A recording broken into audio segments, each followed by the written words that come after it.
My dear friends and professionalist Uday Singh advocate speaking. ನೀವೆಲ್ಲರೂ ಸಹ ನನ್ನ ಚಾನಲನ್ನು ನೋಡ್ತಾ ಇದ್ದೀರಿ ಅಂತ ನಾನು ಅಂದ್ಕೊಂಡಿದ್ದೀನಿ. ಶೇರ್ ಮಾಡಿ, ಲೈಕ್ ಮಾಡಿ, ಕಮೆಂಟ್ ಮಾಡಿ ಮತ್ತು ನನ್ನ ಚಾನಲ್ಗೆ ಇನ್ನೂ ಯಾರು ಸಬ್ಸ್ಕ್ರೈಬ್ ಆಗಿಲ್ಲ ನೀವೆಲ್ಲರೂ ಸಬ್ಸ್ಕ್ರೈಬ್ ಆಗಬೇಕಂತ ಕೇಳ್ಕೊಳ್ತಾ ಇವತ್ತು ನಾನು ಇನ್ನೊಂದು ವಿಷಯವನ್ನು ತೆಗೆದುಕೊಂಡು ನಿಮ್ಮ ಮುಂದೆ ಬಂದಿದ್ದೀನಿ. ಸೊ ನಾನು ಆಯ್ಕೆ ಮಾಡ್ಕೊಂಡಿರ್ತಕ್ಕಂಥ ವಿಷಯ ಅಂತಂದ್ರೆ proposed Karnataka rent control act rules amendment rules, ಪ್ರಸ್ತಾವಿತ ಕರ್ನಾಟಕ ಬಾಡಿಗೆ ನಿಯಂತ್ರಣ ಕಾಯ್ದೆಯ ತಿದ್ದುಪಡಿಗಳು 2025.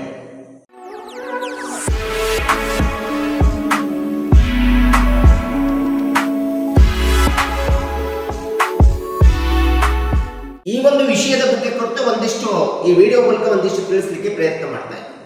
1961ರಲ್ಲಿ ಬಂದಿರತಕ್ಕಂಥ ಬಾಡಿಗೆ ನಿಯಂತ್ರಣ ಕಾಯ್ದೆ ಮತ್ತು ಅದಕ್ಕೆ ತಿದ್ದುಪಡಿ ಆಗಿರ್ತಕ್ಕಂಥ 1999ರಲ್ಲಿ ಆಗಿರ್ತಕ್ಕಂಥ ಬಾಡಿಗೆ ನಿಯಂತ್ರಣ ಕಾಯ್ದೆ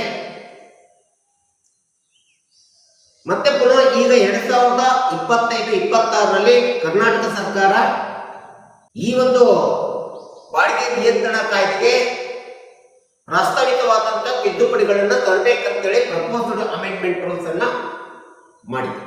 ಸೊ ಈ ಒಂದು ರೆಂಟ್ ಕಂಟ್ರೋಲ್ ಆಕ್ಟ್ ಬಾಡಿಗೆ ನಿಯಂತ್ರಣ ಕಾಯ್ದೆಯಲ್ಲಿ ಯಾಕೆ ತಿದ್ದುಪಡಿ ತರಲಿಕ್ಕೆ ಹೊರಟಿದೆ ಕರ್ನಾಟಕ ಸರ್ಕಾರ ಅಂತಂದ್ರೆ, ಬಡವರಿಗೆ, ಮಧ್ಯಮ ವರ್ಗದವರಿಗೆ, ವಸತಿ ರಹಿತವರಿಗೆ ಸರಳವಾಗಿ, ಸುಲಭವಾಗಿ ಒಂದು ಕಡಿಮೆ ಬಾಡಿಗೆಯಲ್ಲಿ ಮನೆಗಳು ಸಿಗಬೇಕು, ವಸತಿ ದೊರೆಯಬೇಕು ಎಂಬತಕ್ಕಂಥ ಹಿನ್ನೆಲೆಯನ್ನು ಇಟ್ಕೊಂಡು ಈ ಕರ್ನಾಟಕ ಸರ್ಕಾರ ಬಾಡಿಗೆ ನಿಯಂತ್ರಣ ಕಾಯ್ದೆಗೆ ತಿದ್ದುಪಡಿ ತರ್ತಾ ಇದೆ 2025ರಲ್ಲಿ. ಈ ಬಾಡಿಗೆ ನಿಯಂತ್ರಣ ಕಾಯ್ದೆಯ ಮೂಲ ಉದ್ದೇಶ ಅಂತಂದ್ರೆ ಬಾಡಿಗೆಯ ಒಂದು ವ್ಯಾಜ್ಯಗಳು, ದಾವೆಗಳು ಏನು ಬರ್ತವೆ ಅದನ್ನ ಸದ್ಯದಲ್ಲೇ ಡಿಕ್ರಿಮಿನಲೈಸೇಷನ್ ಮಾಡಿಬಿಟ್ಟು ಅದಕ್ಕೆ ಬದಲಾಗಿ ದಂಡವನ್ನು ವಿಧಿಸಬೇಕಂತೇಳಿ ತಿದ್ದುಪಡಿಯಲ್ಲಿ ಹೇಳಲಿಕ್ಕೆ ಪ್ರಯತ್ನ ಮಾಡ್ತಿದ್ದಾರೆ. ಈ ಮೊದಲು ಬಾಡಿಗೆ ನಿಯಂತ್ರಣ ಕಾಯ್ದೆಯಲ್ಲಿ ದಾವೆಗಳು ನ್ಯಾಯಾಲಯದಲ್ಲಿ ಬಂದಂತ ಸಂದರ್ಭದಲ್ಲಿ ಜೈಲು ಶಿಕ್ಷೆ ಇತ್ತು. ಸೊ ಈ ಜೈಲು ಶಿಕ್ಷೆಯನ್ನು ತೆಗೆದಾಕ್ಬಿಟ್ಟು ಅದರ ಬದಲಾಗಿ ದಂಡವನ್ನು ವಿಧಿಸಬೇಕಂತೇಳಿ ಈ ಕಾಯ್ದೆಯ ಮೂಲ ಉದ್ದೇಶ ಆಗ್ತದೆ, ತಿದ್ದುಪಡಿಯ ಉದ್ದೇಶ. ಹಾಗಾದ್ರೆ ಇಂಥ ಒಂದು ತಿದ್ದುಪಡಿಯ ಪ್ರಸ್ತಾವಿತ ಪ್ರಮುಖವಾದಂತ ನಿಯಮಗಳೇನು, what are the key proposed provisions amendment of the provisions ಅಂತೇಳಿ ನೋಡ್ತಾ ಹೋದ್ರೆ ಈ ಬಾಡಿಗೆ ನಿಯಂತ್ರಣ ಕಾಯ್ದೆ ಒಳಗಡೆ ಸೊ ಮೊಟ್ಟ ಮೊದಲನೇದಾಗಿ ಈ ಮೊದಲು ಯಾವುದೇ ಒಂದು ಬಾಡಿಗೆ ವ್ಯಾಜ್ಯ ದಾವೆಗೆ ನ್ಯಾಯಾಲಯದಲ್ಲಿ ಬಂದಂತ ಸಂದರ್ಭದೊಳಗಡೆ 1 ತಿಂಗಳವರೆಗೆ ಜೈಲು ಶಿಕ್ಷೆ ಇತ್ತು. ಪ್ರಸ್ತುತ ತಿದ್ದುಪಡಿಯ ಪ್ರಕಾರ ಅದನ್ನು ತೆಗೆದುಹಾಕಲಿಕ್ಕೆ ಹೊರಟಿದೆ ಕರ್ನಾಟಕ ಸರ್ಕಾರ. ಸೊ ಬಾಡಿಗೆ ವ್ಯಾಜ್ಯದೊಳಗಡೆ ಯಾವುದೇ ಒಂದು ತಪ್ಪಿತಸ್ಥರು ಕಂಡು ಬಂದ್ರೆ ಆ ತಪ್ಪಿತಸ್ಥನಿಗೆ 90 ಪಟ್ಟು ಬಾಡಿಗೆಯ ನಿಯಂತ್ರಣ ಕಾಯ್ದೆ ಪ್ರಕಾರ 90 ಪಟ್ಟು ದಂಡವನ್ನು ವಿಧಿಸುವಂತ ಒಂದು ನಿಯಮ ಈ ಒಂದು ತಿದ್ದುಪಡಿಯಲ್ಲಿ ಸೇರಿಸಲಾಗ್ತದೆ. ಯಾವುದೇ ಒಬ್ಬ ಬಾಡಿಗೆಯನ್ನ ಪಡ್ಕೊಂಡಂತ ವ್ಯಕ್ತಿ ತಾನು ಪಡೆದುಕೊಂಡಂತ ಜಾಗ ಇರ್ಬೋದು, ಮನೆ ಇರ್ಬೋದು, ಇನ್ಯಾವುದೇ ಬಿಲ್ಡಿಂಗ್ಸ್ ಗಳನ್ನ ಪಡ್ಕೊಂಡಂತ ಸಂದರ್ಭದಲ್ಲಿ, ಮಳಿಗೆಗಳನ್ನ ಪಡ್ಕೊಂಡಂತ ಸಂದರ್ಭದಲ್ಲಿ ಅವನು ಸಬ್ಲೆಟ್ಟಿಂಗ್ ಕೊಡಂಗಿಲ್ಲ, ಉಪ ಬಾಡಿಗೆಯನ್ನು ಕೊಡಂಗಿಲ್ಲ. ಒಂದು ವೇಳೆ ಆ ರೀತಿ ಮಾಲೀಕನ ಗಮನಕ್ಕೆ ತರದ ಉಪ ಬಾಡಿಗೆಯನ್ನು ಕೊಟ್ಟಿದ್ದೆ ಆದ್ರೆ ಅಂತ ಸಂದರ್ಭದಲ್ಲಿ 50,000 ರೂಗಳವರೆಗೆ ದಂಡ ವಿಧಿಸಬೇಕಂತೇಳಿ ಈ ಒಂದು ತಿದ್ದುಪಡಿಯಲ್ಲಿ ಹೇಳ್ತಾ ಇದೆ. ಅಥವಾ ಆ ಒಂದು ಉಪ ಬಾಡಿಗೆ ಕೊಟ್ಟಂತ ಸಂದರ್ಭದಲ್ಲಿ ಉಪ ಬಾಡಿಗೆಯಿಂದ ಬಂದಿರತಕ್ಕಂತ ಬರುವಂತ ಆದಾಯ ಏನಿದೆ ಆ ಆದಾಯದ ದುಪ್ಪಟ್ಟು ದಂಡವನ್ನು ವಿಧಿಸುವಂತ ಅವಕಾಶ ಈ ತಿದ್ದುಪಡಿಯಲ್ಲಿ ಹೇಳ್ತಾ ಇದೆ. ಅಷ್ಟೇ ಅಲ್ಲದೆ ಈ ದಂಡ ಎಂಬತಕ್ಕಂಥದ್ದು ಯಾವಾಗ ವ್ಯಾಜ್ಯ ಅಥವಾ ಸಮಸ್ಯೆ ಉದ್ಭವಿಸುತ್ತದೆ, ಆ ಸಮಸ್ಯೆ ಉದ್ಭವಿಸಿ ಆ ಸಮಸ್ಯೆ ಸಂಪೂರ್ಣವಾಗಿ ಬಗೆಹರಿಸುವವರೆಗೂ, ಪರಿಹಾರಗೊಳ್ಳುವವರೆಗೂ ಪ್ರತಿ ತಿಂಗಳು ಅಂತ ಒಂದು ದಂಡವನ್ನ ಕೊಡಲೇಬೇಕಂತೇಳಿ ಈ ತಿದ್ದುಪಡಿ ನಿಯಂತ್ರಣ ಕಾಯ್ದೆ ಹೇಳ್ತಾರೆ. ಇನ್ನು ಬಾಡಿಗೆ ಮನೆಯನ್ನು ಕೊಟ್ಟಿರ್ತಕ್ಕಂಥ, ಬಾಡಿಗೆ ಯಾವುದೇ ಮಳಿಗೆಯನ್ನು ಕೊಟ್ಟಿರ್ತಕ್ಕಂಥ ಮಾಲೀಕನೇನಿರ್ತಾನಲ್ಲ ಆ ಮಾಲೀಕನು ಇಲ್ಲೀಗಲ್ ಎಲೆಕ್ಷನ್ ಮಾಡಿಸೋದಿಲ್ಲ. ಕಾನೂನು ಬಾಹಿರವಾಗಿ ಬಾಡಿಗೆದಾರರನ್ನ ಬಿಡಿಸುವ ಹಾಗಿಲ್ಲ. ಸಡನ್ ಆಗಿ ಬಾಡಿಗೆದಾರರಿಂದ ಬಾಡಿಗೆ ಮನೆಯಿಂದ ಹೊರ ಹಾಕತಕ್ಕಂಥದ್ದು ಅಥವಾ ಮಳಿಗೆಯಿಂದ ಬಿಡಿಸತಕ್ಕಂಥದ್ದು ಅವರಿಗೆ ಒಂದು ಗಮನಕ್ಕೆ ತರಲಾರ್ದಲೆ ಅಥವಾ ನ್ಯಾಯದ ಆದೇಶಗಳನ್ನ ಉಲ್ಲಂಘನೆ ಮಾಡಿ ಇಲ್ಲಿಗಲ್ ಆಗಿ ಎಲೆಕ್ಷನ್ ಮಾಡತಕ್ಕಂಥದ್ದು ಯಾವುದೇ ಬಾಡಿಗೆದಾರರಿಗೆ ಮಾಲೀಕರು ಮಾಡುವಂತಿಲ್ಲ. ಒಂದು ವೇಳೆ ಈ ರೀತಿ ಇಲ್ಲಿಗಲ್ ಎಲೆಕ್ಷನ್ ಮಾಲೀಕ ಬಾಡಿಗೆದಾರರಿಗೆ ಮಾಡಿಸಿದ್ದೆ ಆದ್ರೂ ಸಹ ಆ ಅಂತ ಮಾಲೀಕರಿಗೂ ಸಹ 50,000 ದಂಡ ಹಾಕ್ಬೇಕಂತೇಳಿ ಈ ಒಂದು ಬಾಡಿಗೆ ನಿಯಂತ್ರಣ ಕಾಯ್ದೆ ತಿದ್ದುಪಡಿ ಕಾಯ್ದೆ ಹೇಳ್ತಾ ಇದೆ. ಇನ್ನು ಈ ಒಂದು ಕಾಯ್ದೆ ಪ್ರಕಾರ ಏನು ರಿಯಲ್ ಎಸ್ಟೇಟ್ ಏಜೆಂಟ್ಗಳೇನಿರ್ತಾರೆ, ಮಧ್ಯವರ್ತಿಗಳೇನಿರ್ತಾರೆ, ಈ ಎಲ್ಲಾ ಮಧ್ಯವರ್ತಿಗಳು ರಿಯಲ್ ಎಸ್ಟೇಟ್ ಮಾಡುವಂತ, ಬಾಡಿಗೆ ಕೊಡಿಸುವಂತ ಮಧ್ಯವರ್ತಿಗಳೇನಿರ್ತಾರೆ ಇವರೆಲ್ಲರೂ ಸಹ ಈ ಒಂದು ತಿದ್ದುಪಡಿಯ ಕಾಯ್ದೆ ಪ್ರಕಾರ ತಮ್ಮ ಹೆಸರುಗಳನ್ನ ಸಬ್ ರಿಜಿಸ್ಟರ್ ಆಫೀಸ್ ನಲ್ಲಿ ನೋಂದಣಿ ಮಾಡಿಸಲೇಬೇಕು. ಇಂಥ ಒಂದು ರಿಯಲ್ ಎಸ್ಟೇಟ್ ಮಧ್ಯವರ್ತಿಗಳು ರಾಜ್ಯ ಸರ್ಕಾರದಿಂದ ನೇಮಕಗೊಂಡಿದ್ದೀವಿ ಎಂಬತಕ್ಕಂಥ ರೆಂಟ್ ಕಂಟ್ರೋಲರ್ಸ್ ಅಂತೇಳಿ ತಮ್ಮ ತಮ್ಮ ಹೆಸರುಗಳನ್ನ ಸಬ್ ರಿಜಿಸ್ಟರ್ ಆಫೀಸ್ ನಲ್ಲಿ ನೋಂದಣಿ ಮಾಡಿಸ್ಬೇಕಂತೇಳಿ ಈ ತಿದ್ದುಪಡಿಯಲ್ಲಿ ನೋಡಲಾಗಿದೆ. ಯಾವುದೇ ಬಾಡಿಗೆದಾರ ತಾನು ಬಾಡಿಗೆಯನ್ನು ಪಡೆಯುವಂತ ಸಂದರ್ಭದಲ್ಲಿ ಅಥವಾ ಮಾಲೀಕ ಬಾಡಿಗೆದಾರನಿಗೆ ಬಾಡಿಗೆ ಕೊಡುವಂತ ಸಂದರ್ಭದಲ್ಲಿ ಕಡ್ಡಾಯವಾಗಿ ಒಡಂಬಡಿಕೆಯನ್ನ, ಅಗ್ರಿಮೆಂಟ್ ಅನ್ನ, ಕಾಂಟ್ರಾಕ್ಟ್ ಅನ್ನು ಮಾಡ್ಕೋಬೇಕು. ಮತ್ತು ಇಷ್ಟು ದಿನ ಬರೀ ಒಡಂಬಡಿಕೆಯನ್ನು ಮಾಡ್ಕೊಳ್ತಿದ್ವಿ, ಕಾಂಟ್ರಾಕ್ಟ್ ಅನ್ನು ಮಾಡ್ಕೊಳ್ತಿದ್ವಿ. ಆ ಒಡಂಬಡಿಕೆ ಮಾಡ್ಕೊಂಡ್ಬಿಟ್ಟು ನೋಟ್ರಿ ಹತ್ರ ನಾವು ನೋಟ್ರೈಸ್ ಮಾಡಿಸ್ತಾ ಇದ್ವಿ. ಆದ್ರೆ ಸಬ್ ರಿಜಿಸ್ಟರ್ ಆಫೀಸ್ ನಲ್ಲಿ ರಿಜಿಸ್ಟ್ರೇಷನ್ ಮಾಡಿಸ್ತಿರ್ಲಿಲ್ಲ ನಮ್ಮ ರೆಂಟಲ್ ಅಗ್ರಿಮೆಂಟ್ ಅನ್ನ. ಆದ್ರೆ ಈ ಒಂದು ತಿದ್ದುಪಡಿಯ ಪ್ರಕಾರ ನಾವು ಯಾವುದೇ ಒಂದು ಮನೆ ಆಗಲಿ, ಒಂದು ಮಳಿಗೆ ಆಗಲಿ, ನಾವು ನೋಟ್ರಿ ಹತ್ರ ರಿಜಿಸ್ಟರ್ ಮಾಡಿಸಿ ನೋಟ್ರಿ ಸೈನ್ ಸೀಲ್ ಆದ ತಕ್ಷಣ ಅಂತ ಒಂದು ನೋಟ್ರೈಸ್ ಅಗ್ರಿಮೆಂಟ್ ಅನ್ನ ಸಂಬಂಧಪಟ್ಟಂತ ಸಬ್ ರಿಜಿಸ್ಟರ್ ಆಫೀಸ್ ನಲ್ಲಿ ನೋಂದಣಿ ಮಾಡಿಸ್ತಕ್ಕಂಥದ್ದು ಈ ತಿದ್ದುಪಡಿಯ ಅತಿ ಪ್ರಮುಖವಾದಂತ ಉದ್ದೇಶ ಆಗಿದೆ. ಮತ್ತು ಇದು ಮ್ಯಾಂಡೇಟರಿ ಸಹ, ಇದು ಕಡ್ಡಾಯವಾಗಿದೆ. ರೆಂಟ್ ಅಗ್ರಿಮೆಂಟ್ ಅನ್ನ ಸಬ್ ರಿಜಿಸ್ಟರ್ ಆಫೀಸ್ ನಲ್ಲಿ ನೋಂದಣಿ ಮಾಡಿಸ್ತಕ್ಕಂಥ ಬಾಡಿಗೆ ಪಡೆದುಕೊಳ್ಳುವಂತವರು ಮತ್ತು ಬಾಡಿಗೆ ಕೊಡುವಂತ ಮಾಲೀಕರಿಬ್ಬರು ಸಹ ತಮ್ಮ ಅಗ್ರಿಮೆಂಟ್ ನಲ್ಲಿ, ಕಾಂಟ್ರಾಕ್ಟ್ ನಲ್ಲಿ ತಮ್ಮ ತಮ್ಮ ಷರತ್ತುಗಳನ್ನ ಕಡ್ಡಾಯವಾಗಿ ನಮೂದಿಸಬೇಕು.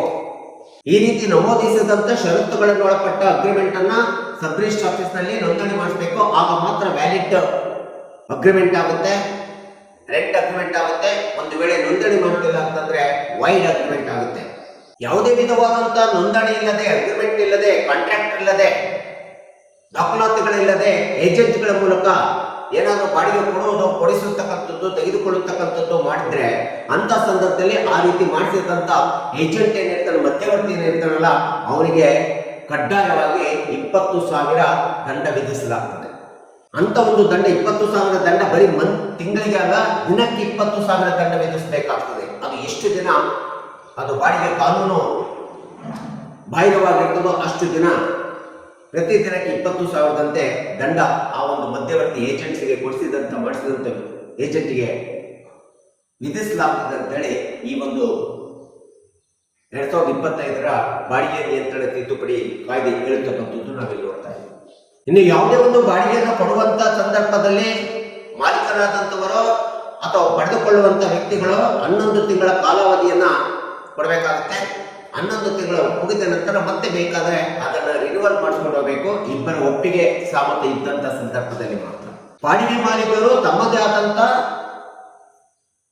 ಮನೆ ಅಥವಾ ಮಳಿಗೆಯನ್ನ ಬಾಡಿಗೆದಾರನಿಂದ ಬಿಡಿಸಬೇಕು, ಖಾಲಿ ಮಾಡಿಸ್ಬೇಕಂತಂದ್ರೆ ಈ ಒಂದು ತಿದ್ದುಪಡಿ ಕಾಯ್ದೆ ಪ್ರಕಾರ 1 ತಿಂಗಳು ಮುಂಚಿತವಾಗಿ ನೋಟಿಸ್ ಅನ್ನು ಕೊಡಬೇಕಾಗುತ್ತೆ ಬಾಡಿಗೆದಾರರಿಗೆ.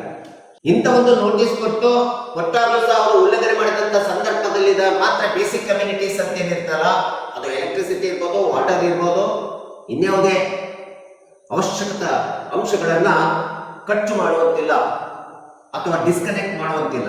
ನೋಟಿಸ್ ಕೊಟ್ಟು ಅದನ್ನು ಉಲ್ಲಂಘನೆ ಮಾಡಿದ್ರೆ ನಂತರದಲ್ಲಿ 2 ಅಥವಾ 3ನೇ ನೋಟಿಸ್ ಅನ್ನು ಕೊಟ್ಟಾಗ ಕೂಡ ಅದನ್ನು ಉಲ್ಲಂಘನೆ ಮಾಡಿದಂತ ಸಂದರ್ಭದಲ್ಲಿ ಮಾತ್ರ ಎಲೆಕ್ಟ್ರಿಸಿಟಿ ಮತ್ತು ವಾಟರ್ ಸಪ್ಲೈನ ಕಟ್ ಮಾಡ್ಬೇಕಂತೇಳಿ ಈ ಒಂದು ಹೊಸ ತಿದ್ದುಪಡಿಯಲ್ಲಿ ಸ್ಪಷ್ಟವಾಗಿ ಹೇಳಲಾಗಿದೆ.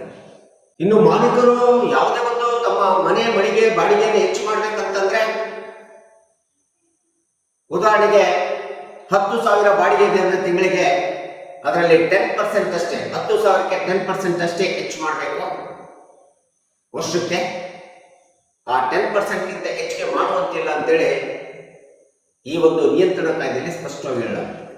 ಸೊ ಇವತ್ತಿನ ದಿನಗಳಲ್ಲಿ ರೆಂಟ್ ಕಂಟ್ರೋಲ್ ಆಕ್ಟ್ ಬಹಳಷ್ಟು ವ್ಯಾಜ್ಯಗಳು, ದಾವೆಗಳು ನ್ಯಾಯಾಲಯದಲ್ಲಿ ಬರ್ತಿದ್ದಾವೆ. ಇಂಥ ಒಂದು ನ್ಯಾಯಾಲಯದಲ್ಲಿ ಬರ್ತಕ್ಕಂಥ ಬಾಡಿಗೆ ನಿಯಂತ್ರಣದ ವ್ಯಾಜ್ಯಗಳನ್ನ